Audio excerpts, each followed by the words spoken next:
Mukhang malabo na nilang ma-impeach si Sara Duterte. Ngayon, gusto nilang palitan ang saligang batas.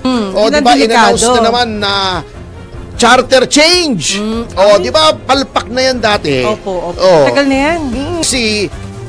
alam na natin hindi naman tago yung kanilang kilos. Actually, kami po sa PDP ay payag kaming mag-charter change. Gusto talaga namin maging federal. Ang problema, sana, ay constitutional convention. Anong pagkakaiba?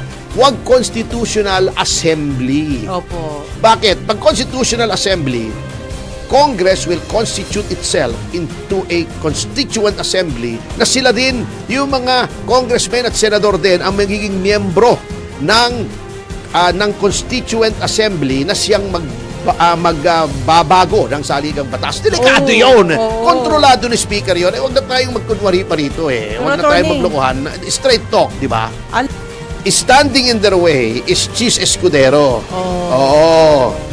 Magaling na abogado, hindi nila makontrol. Sinisiraan naman nila sa mga kontrata. Yan ang style nila.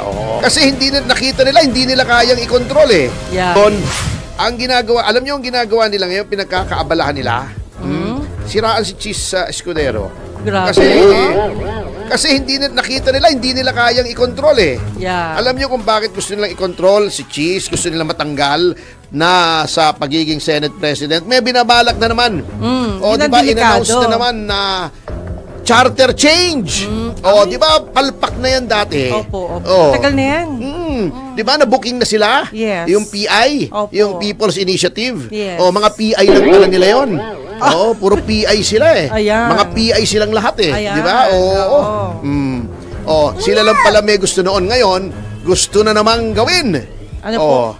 Nakakatakot yun.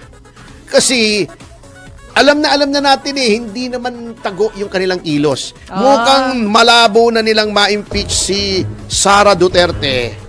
Kasi gusto nilang i-impeach, hindi nila kayang talunin. Ngayon, gusto nilang palitan ang saligang batas. Gagawin daw nilang parliamentary. Para ang maging Prime Minister ay si Speaker. Grabe naman. Actually, kami po sa PDP ay payag kaming mag-charter change. Gusto talaga namin maging federal.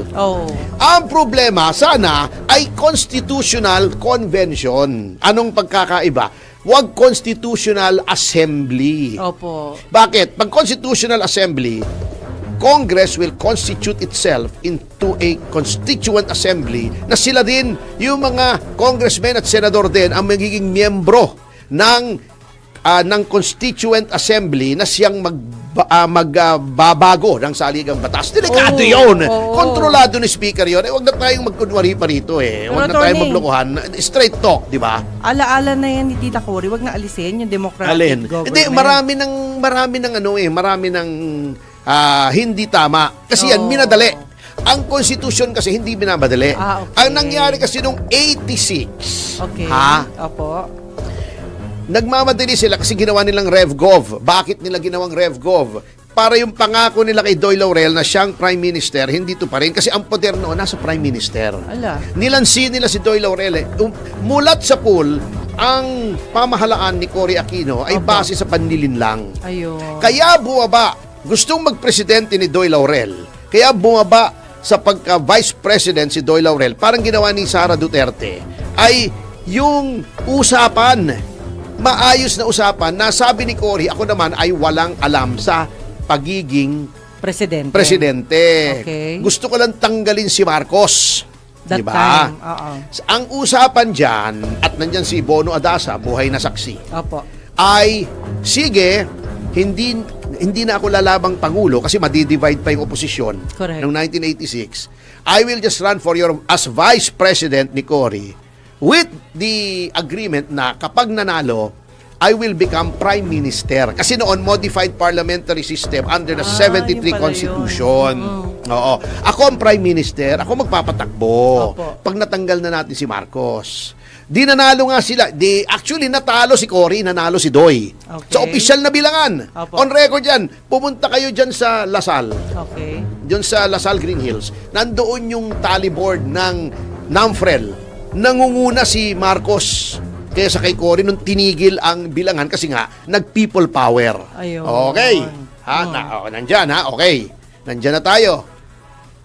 Natanggal si Marcos. Okay. Kung gagamitin nila na constitutional framework ng bagong gobyerno, yung 73 Constitution, siyempre susundin mo yan. Opo. Modified parliamentary, but bago may isang unicameral assembly, yung batasang pambansa. Magiging prime minister si Doy kasi may usapan. Anong ginawa ng mga leftist na mga advisor ni Cory Aquino, sina Joker Arroyo, sina pangalan nito, yung namatay, si Rene Sagisag, kaibigan ko yan, sinabi niya sa akin yan, para hindi na i-honor yung commitment na yon, ginawa nilang RevGov, Revolutionary Government.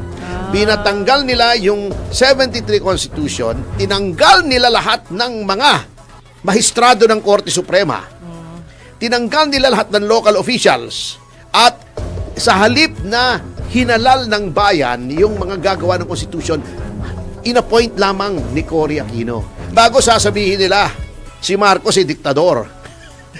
Tinanggal nila lahat. So, there was a time, lahat, sasabihin nila, si Duterte ay diktador dahil 12 out of 15 na justices in-appoint niya. Nagkataon hindi niya kasalanan yun. Ito sinadya. Hindi lang 12 out of 15. 15 out of 15, handpick ni Cory ang justices ng Supreme Court noong 1986. Baka nakakalimutan niyo yan. Dakdak kayo ng dakdak, mga dilawang kayo, mga tinamaan kayo ng puwet. Oo. Anyway, lahat ng local officials na halal, tinanggal nyo. Lahat ng miyembro ng batasang pambansa, hinalal yon, tinanggal nyo.